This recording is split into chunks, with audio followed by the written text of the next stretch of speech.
G'day and welcome to the Digital Investor Podcast. Today we are looking at all things buying websites. How do you buy websites? How do you get the best deals? How do you negotiate the deals?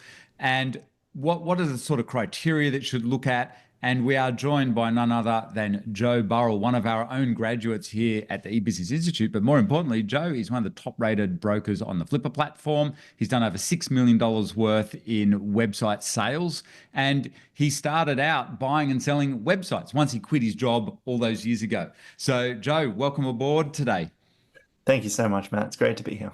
Yeah, when did you, just back to that point, so if people haven't heard any of the interviews that we've done with you previously, when were you studying with us? What were you doing back then, and what was your journey?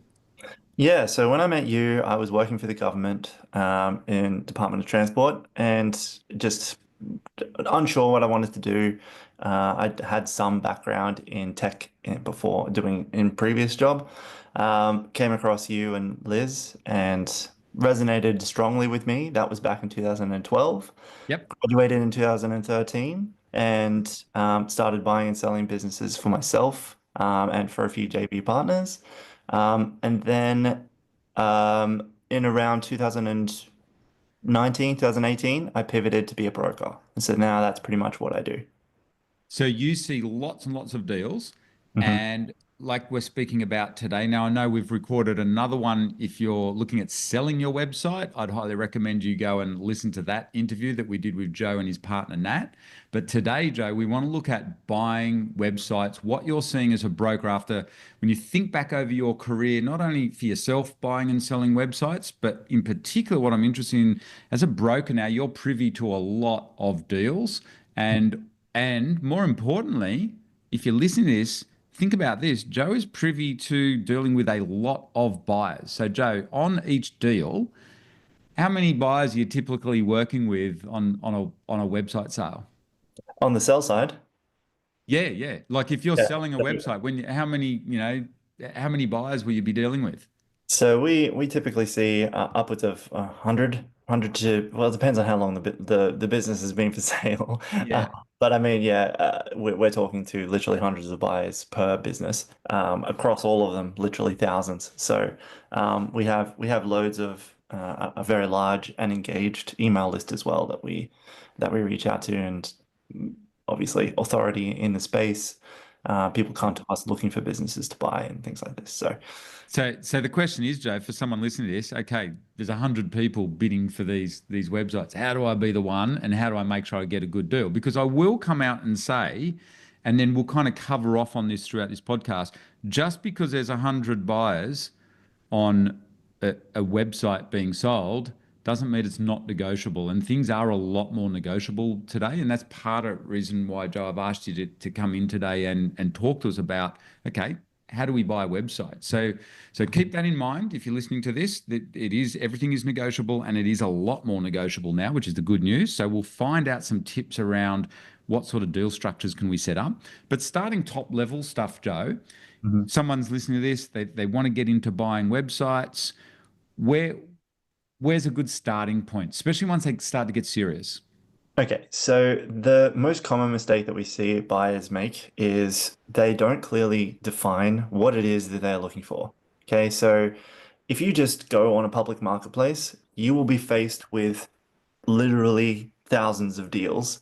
Yep. Knowing how to filter those out Mm. um, in a way that makes perfect sense for you, your skills, and your budget is the most important step.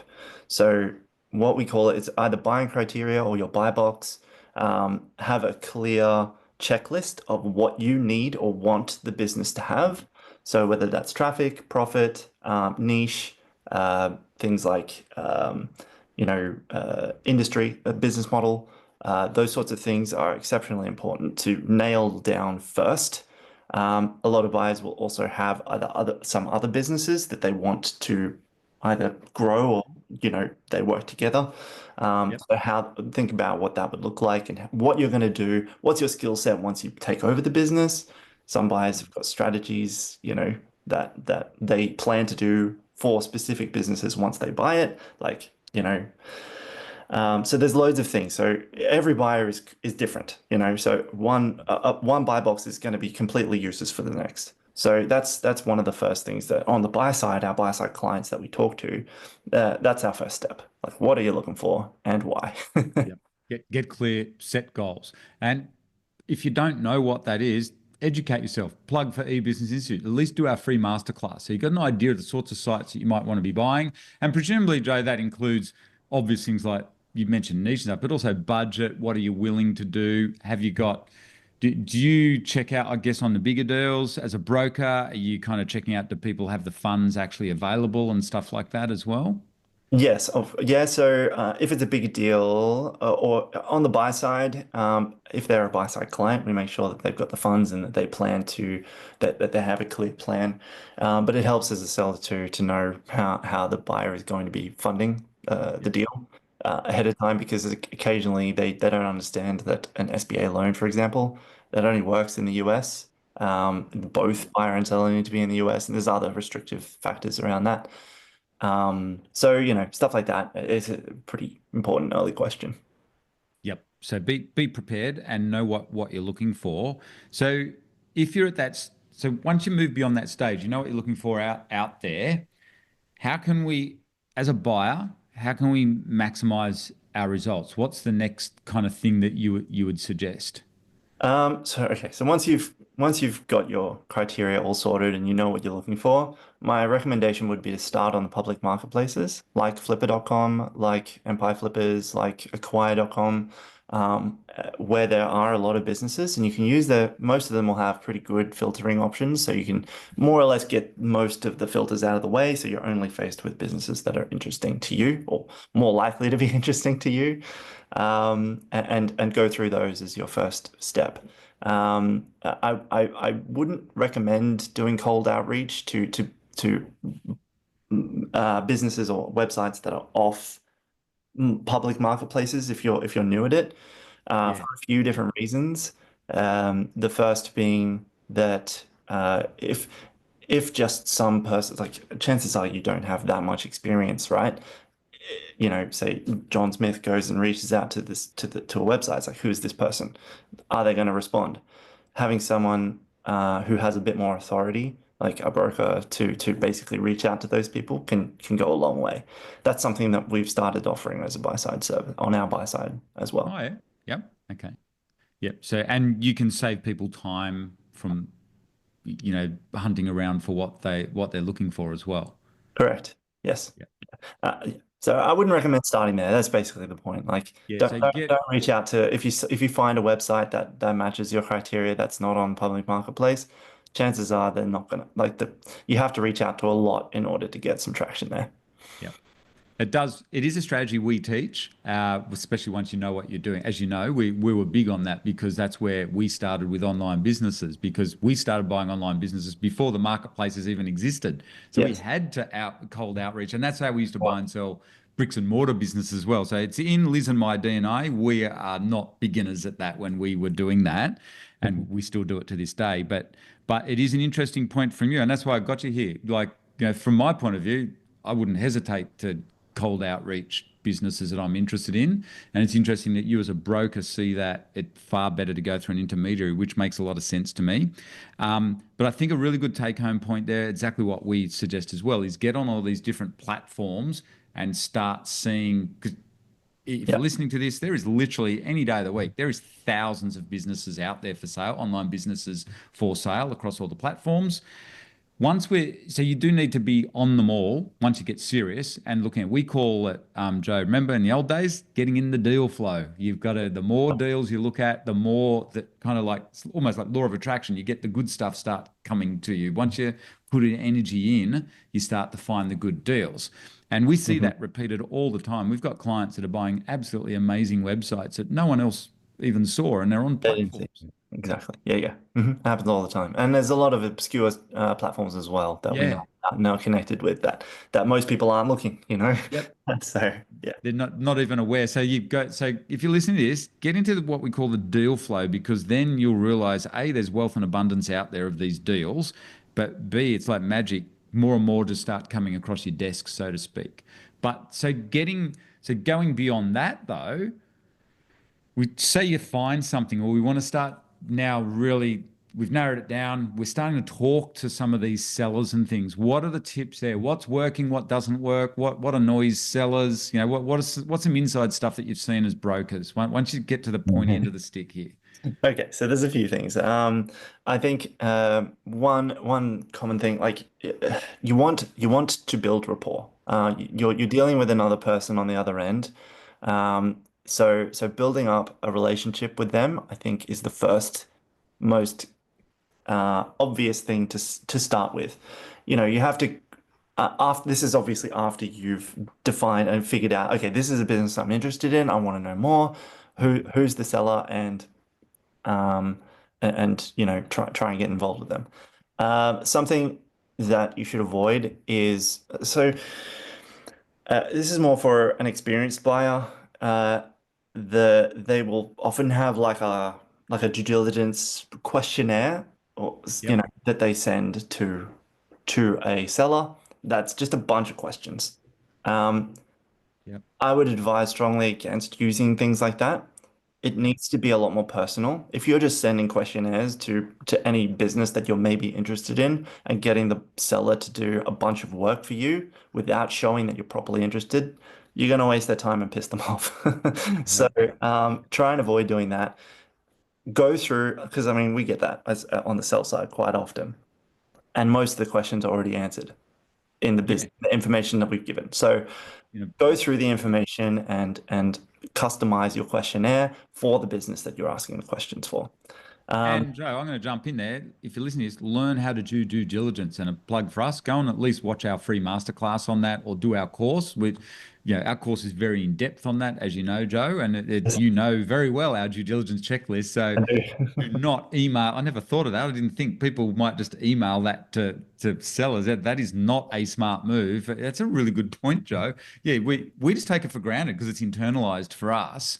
But you're right. People will just send out this massive list of questions, won't they? So if you're listening to this, and presumably, you get it, it is a superpower. I call it a super. What do you call it? A very powerful skill to have in life is knowing how to do due diligence, particularly of online businesses.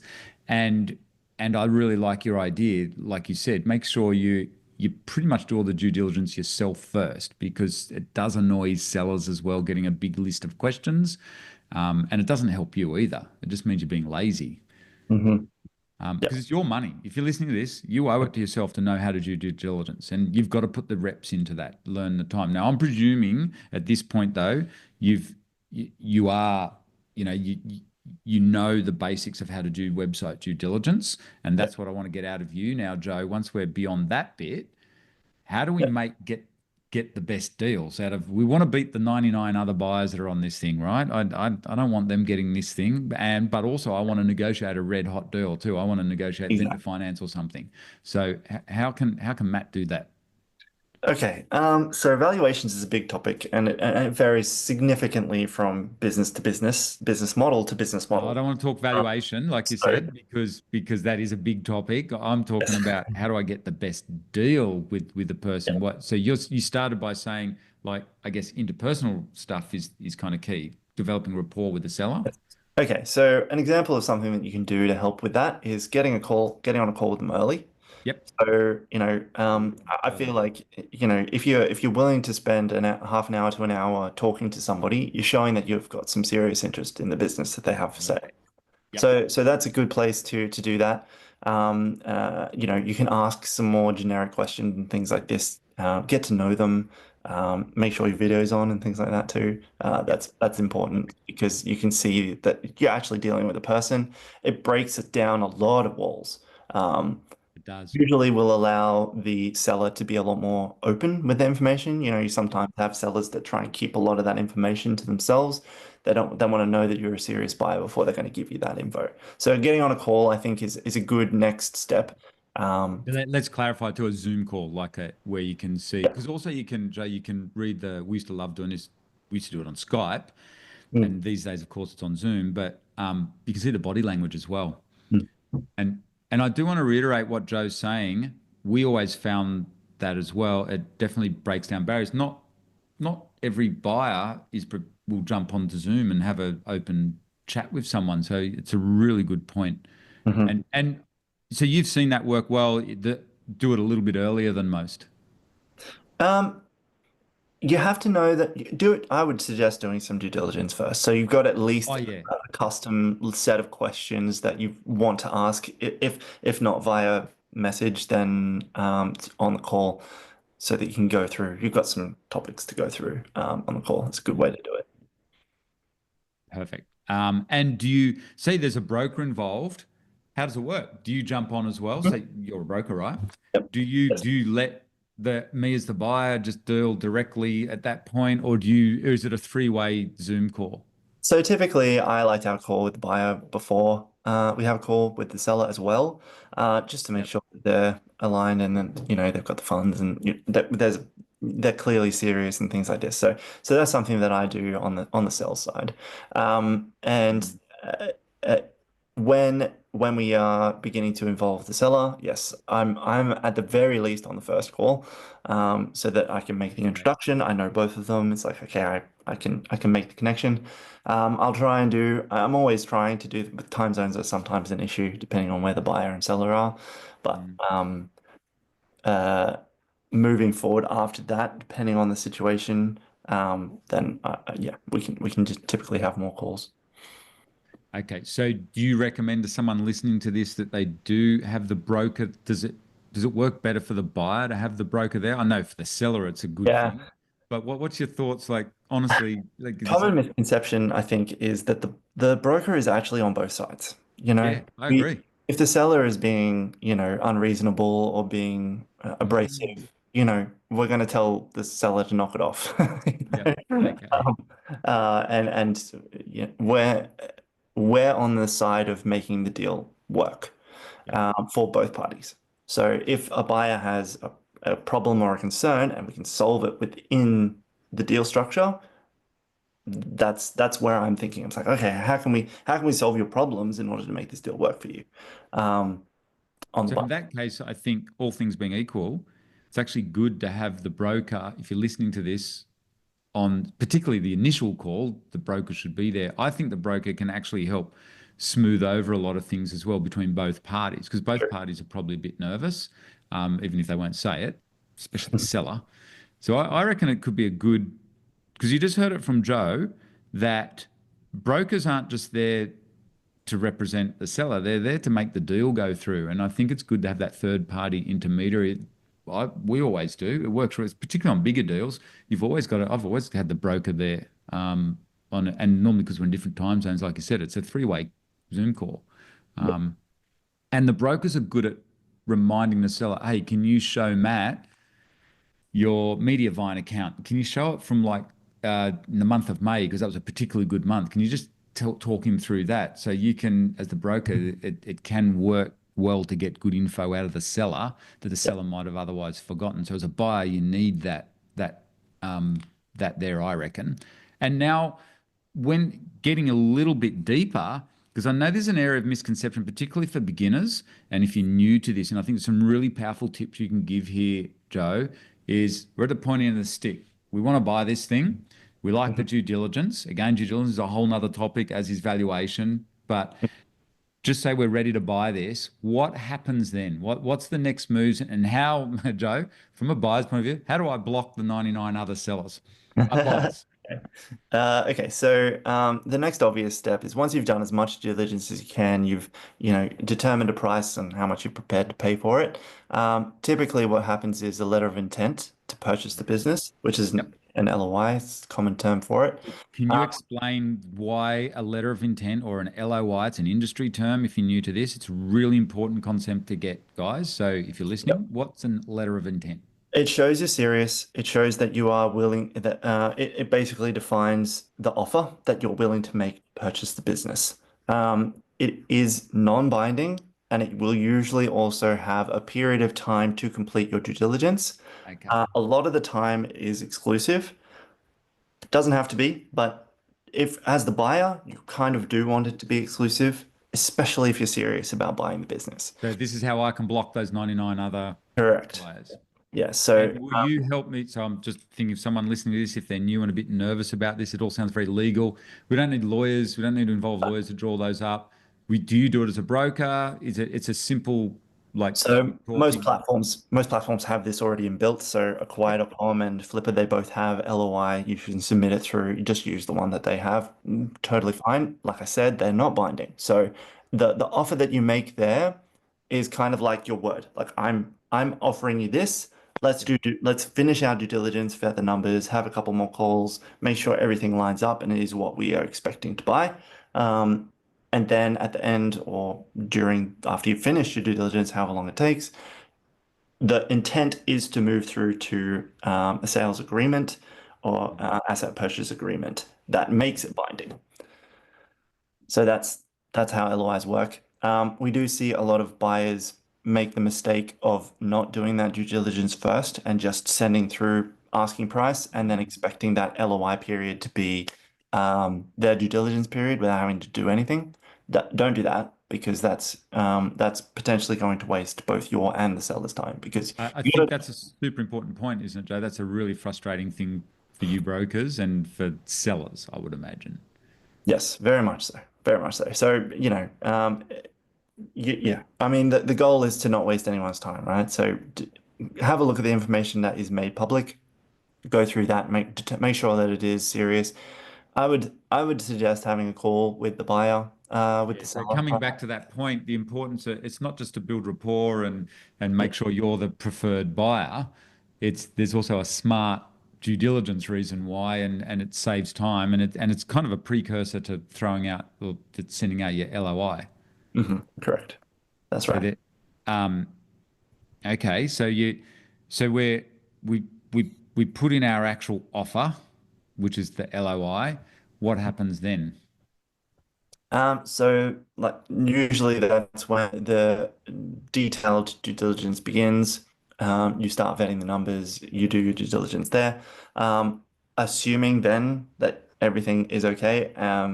If okay, let's just say hypothetically you've made an offer on the business and you've found out something that wasn't made clear. Like maybe there's some legal issues in the background. Maybe there's an account that said was included and it's now been closed down or something like this, something that changes the deal. Um, that's why they're not binding. And you can then renegotiate towards the end of the LOI based on the information that you've got from your due diligence. Mm, Um, so there's a space there to do that. Assuming that all that works and it goes well, then you move through to the sales agreement um, and make it binding. So, do you want me to talk about what happens after that you've signed the sales agreement and Yeah, everything? yeah. So, well, and also just to clarify, that letter of intent normally specifies a set, let's call it official due diligence period. So you've done your pre-due diligence where you've figured out, hey, I like this business, you've spoken with the owner, and you've done as much as you can yourself. Then you get, say, how long do you recommend for the official due diligence period that's covered by that letter of intent? For simple businesses, I would say 14 days.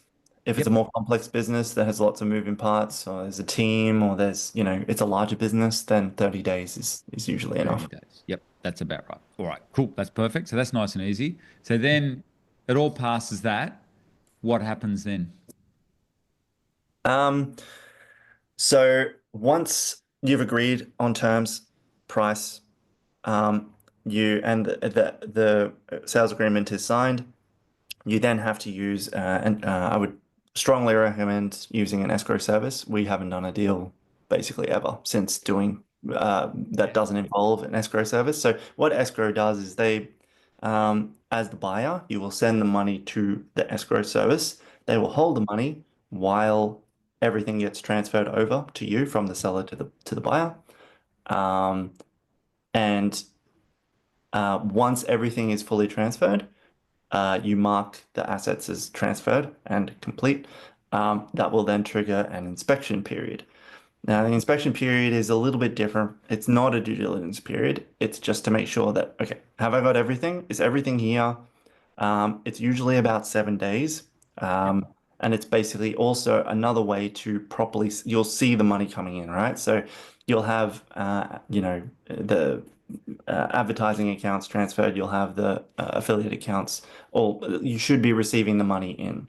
You should be seeing that come in. Okay, so if say the claims were, it's making, 10,000 a month in revenue, you take it over, and in the first 7 days, it's only made, $500. Yeah. There's a bit of a problem there, and it's like, okay, so either something wasn't transferred, or you lied about what the business is doing. So that's sort of like the last opportunity as a buyer to pull out of the deal. Um, Yeah. and usually the sales agreement will stipulate what that looks like, what it needs to be in order for you to basically back out of the deal. Yeah. And I think hopefully by listening to this, you can see the power and the value of going through a broker.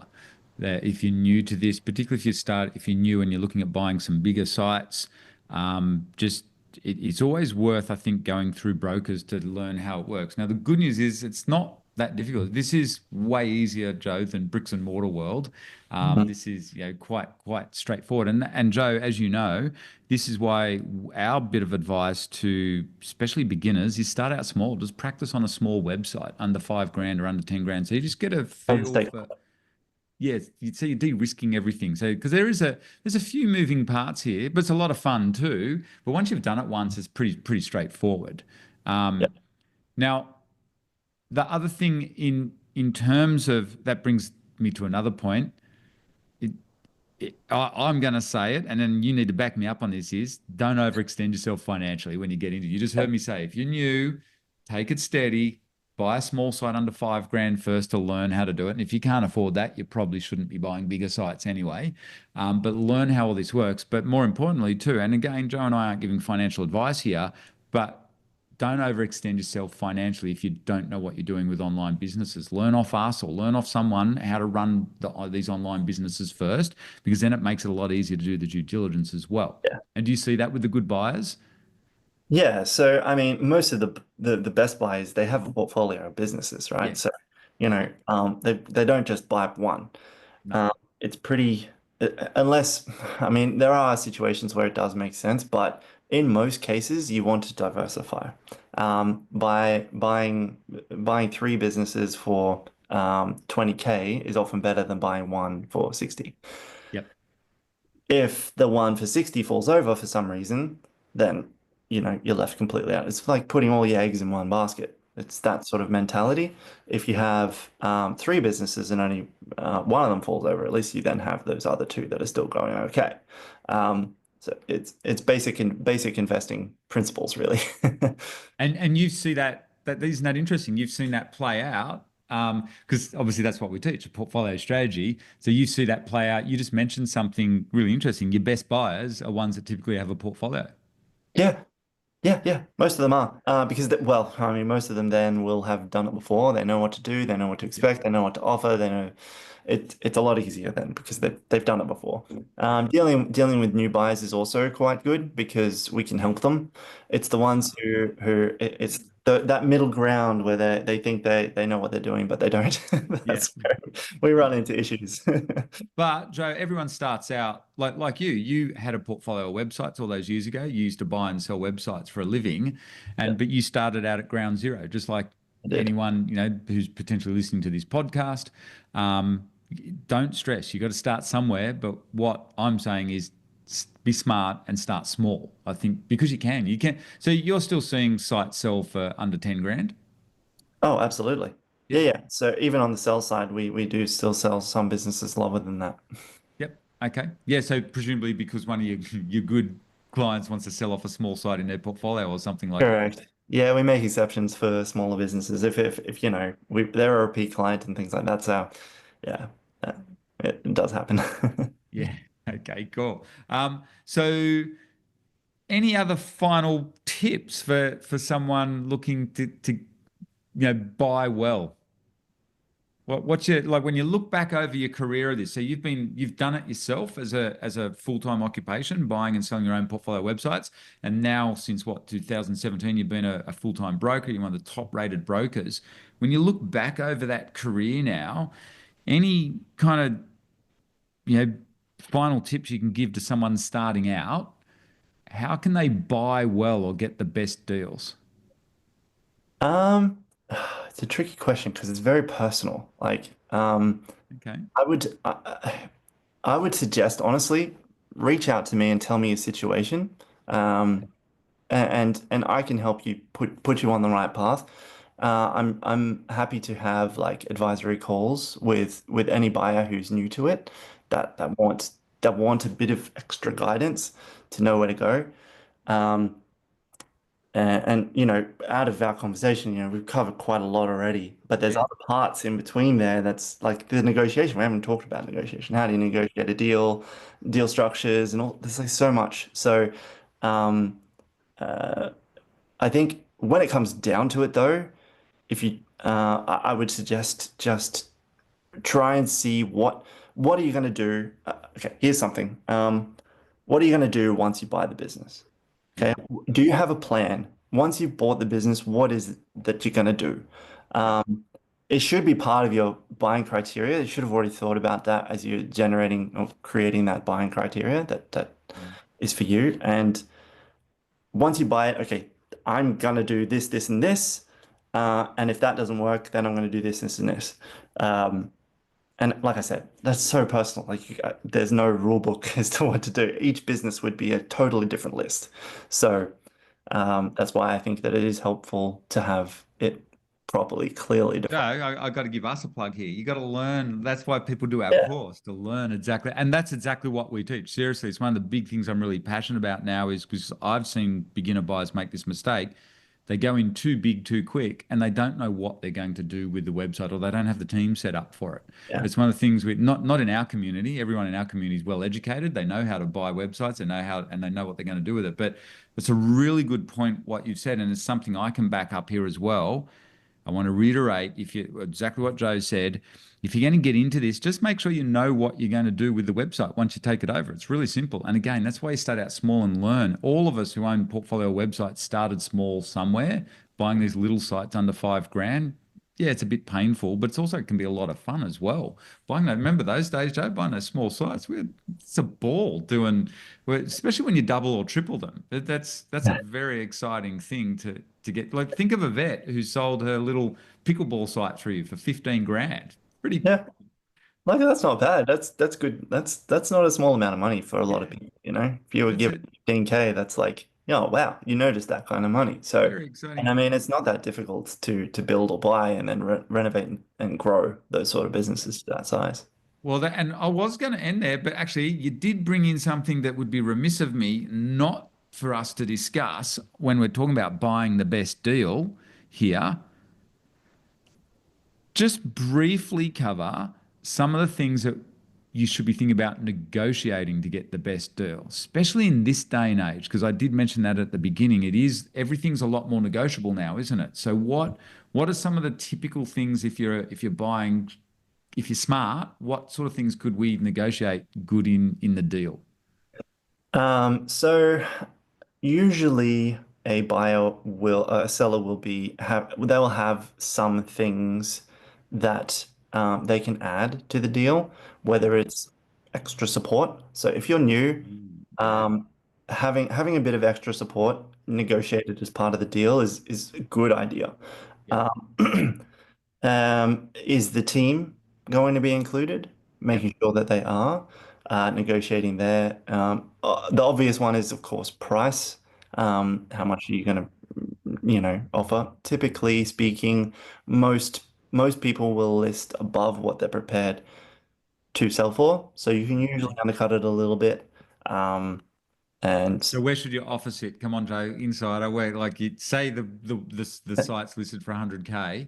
so on the sell side, it's fairly common that we will list it for 10% more than what our valuation is. What you value it. There you go. You heard it here, guys. There's the inside tip, 10% more. So we can go come 10% less. Like I could come in at around 80 odd grand or so, and then we meet somewhere halfway in the middle. You're There right. you go. The insider Not tip. always the best way to negotiate, but it's the easiest way for a beginner to No, negotiate. but I mean, everybody does it. You want to get a good deal, and it's got to make sense to you as well. So, and a lot of the time, just even if you think it's going to be a low ball offer, Mhm. just put it out there. It's better to just say, look, I understand if this is too low. This is what I'm prepared to pay for it, and these are the reasons why I'm offering it at this price. As a savvy buyer, you should know that, and highlight some of the things that are a concern to you. That will help the seller understand where you're coming from, and maybe they can solve that. Maybe they can solve it for you. And Joe, let's mention too the really another very powerful negotiating technique, even if you're a beginner when you're buying these websites, is terms. So Mm, things like vendor finance or earnouts. I know as brokers you don't want to do that, but seriously, I think it's a very powerful way now. The market's changed a bit. There's lots of opportunities there. So we mhm, say this we see this awesome website for 100K. There's a bunch of other buyers interested in it. I really want to get it for 80, but I'm thinking I'm happy mm. to go a bit higher if I can. What can I throw out as a buyer to tempt the seller to sell it to me rather than the other five or six really cashed up buyers? Yeah, so an example of what that might look like, say it's an 80K, the asking price is 80K.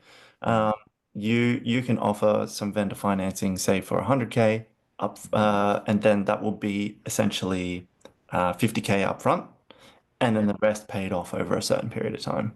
Yeah. So I might say to the seller via you as a broker, look, I'll give you 50 grand for this thing and I'll pay 5 grand a month for the next 10 months. Yep, yep. Just It keep does it make real the simple. deal. If you're listening to this too, my advice is keep these sorts of deals pretty straightforward and simple. So Yes. then the seller's more likely to go, oh, I'll sell it to Matt instead of to John. Yeah. Um, you But know, there's nothing simpler than a cash deal. So no, obviously having a seller financing, we, adding that to the deal, you are complicating it more. And there are things that can go wrong with that as well. So you've got to be, there's usually some security that you have, which is usually the domain name that gets held in escrow, while um, the rest of the payments are being made. so as a broker, you can help. The Yes, broker helps out with all that. So again, if you're a yes. beginner, don't stress on it. Again, is We what the set it service all you up. need to learn is. So you mentioned something really important there because we use this a lot, particularly when times get tough. The power of being a cash buyer. How powerful is that? It's strong. It's very powerful. Yeah. So I mean. Loaded question a little bit there, It isn't it, is. Joe? I mean, But usually, you can get a deal done significantly faster as a cash buyer. Obviously, the sellers are going to be a lot more interested in that. In some instances, they would. I've seen sellers accept a lower offer because it's cash, over another offer that's also on the table that isn't cash. That yeah, happens often. yeah, we've done that many a time. Like you just say, well, I'm a cash buyer. Do you want the money tomorrow? We can Hmm. put it in escrow. Make sure you're using escrow if you're listening to this. Super important, or Yes. an escrow service. And if you don't understand what that is, don't be making crazy offers out there. You need to learn what escrow is awesome. It just works so well. But yeah, being a cash buyer is very, very powerful. And I think, Joe, we're going to see a lot more of that as the world changes, the world economy. If there is a recession, if you're a cash buyer, cash is king. You will absolutely clean up because people do want cash, no matter what the assets are, whether it's real estate, businesses, online businesses, but keep that in the back of your mind. It's a very powerful negotiating tool. But also, I do like the idea of being able to negotiate vendor finance and earnouts and things like that as well. That can work really well. And one final tip, super important if you are listening to this, talking about when, if there is a recession or when times get tough. Joe, I'm sure you've seen, particularly in the last few years, there's sites that are doing it tough. So Mhm. when we come to negotiate buying those sorts of sites that have maybe been hit a bit in an update or impacted some way, what's the best sort of offer that we should be making? How should we be doing it? And I'm certainly going to be throwing in my bit here as well, but I want to hear it from you first. Yes. So, I mean, when a seller comes to us and they want to sell the business and it's just done this, Yep. um, it's If you're listening, that Joe just did his hand dropping yes, down. Like, it so the goes right. profit, let's say the profit and sales have just kind of plummeted or been hit a bit. Even a The, slow decline, actually. I mean, the most common way to value a business is trailing 12-month Yeah. profit. So, obviously, you can't really use that anymore. And so, what you have to do is take the small amount of data that you have of it not performing so well and value it on that. So, you've got to value it on how much it's going to be making continuously, moving forward, not on what it was making. Because while you may be able to turn it around and increase its profit again, Mhm. unlikely that it's going to hit those sort of numbers again. Well, again, like it'll depend on what you're doing, Well, but there's no guarantee, so you no shouldn't guarantees. for it. Exactly, And exactly that. And that's what my mentor always told me many years ago. When sellers try and sell their businesses based on future profits, never ever pay that. Don't buy into it because every seller, if you're listening to this, every seller will tell you how brilliant their business is. Even if it's been smashed, they'll say, oh, you can turn it around and therefore I want this. It's like, no, you pay. I'm going to be even more blunt. We've got a rule. We teach it here in our Digital Investors program. Especially now, you only pay for what the business is doing now, and brokers don't like this. But seriously, you don't pay for past performance and you don't pay for future performance if the site's been smashed. Yes. When the site's rock steady or increasing, it's a bit of a different story. But Yeah. this is where there's some, if you're listening to this is where there's some real opportunities to get. We've got clients now buying websites on 1x multiples because they're sticking to that rule. And that way you're reducing your risk. I think it's really important. Don't, like my mentor said to me, don't pay for forward profits, what the business might do in the future.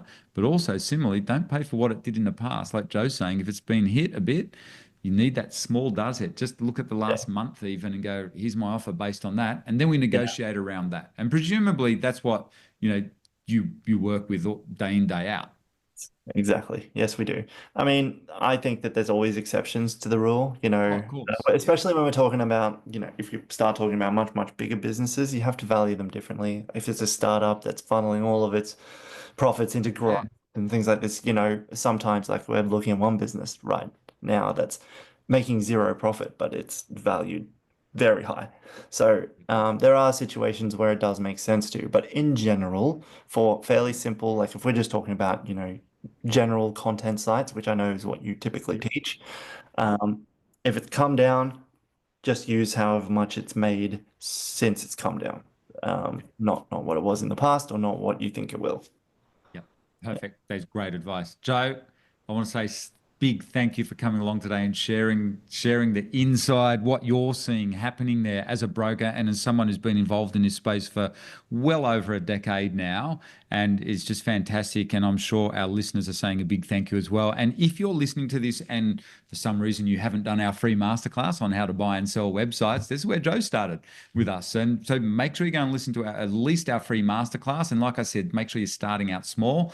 And also, if you want to go further, we'd love to have you join us on our Digital Investors program where we go through in lots of detail how to do due diligence, because we didn't get to cover that today, how to do valuations and how to buy and sell and renovate. And all important, as Joe pointed out, what you should do with a website once you've bought it as well. So that's covered completely in our course. And I do give a special mention to that because, Joe, you were part of that all those early days when we put that course together. You were one of our very first clients that we taught to, and look where you ended up. So, mate, big congratulations. And of course, Joe, your chance to give your business a plug because you're an awesome broker. Where can people reach out to you? So as a buyer, you can reach out to me directly to our email acquisitions@justwebsitebrokerage.com. That will come directly to me. I'm the only one that manages that inbox currently. There we go. And that as a buyer, we do offer buy side services outside of our free list. So if you're just interested in getting some, seeing what businesses that we list for sale, you can join our newsletter, enter your criteria.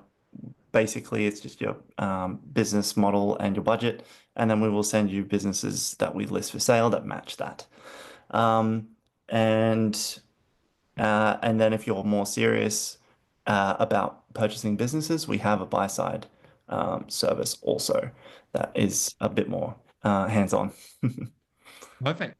So thank you, Joe, for coming along today. And if you listen to this, make sure you check out the resources that are there for you and do our free masterclass.